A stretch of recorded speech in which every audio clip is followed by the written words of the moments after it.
Let's change the fuel filter on your Malibu Monsoon M Series engine. Start by relieving the pressure within the system. You do this by first removing the cap for the shraeder valve.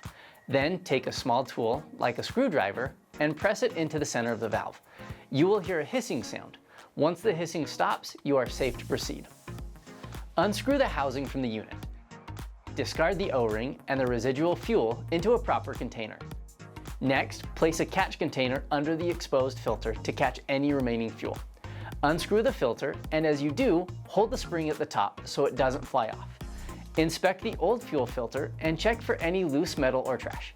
If you find any metal shavings or trash, contact your local dealer for further diagnostics.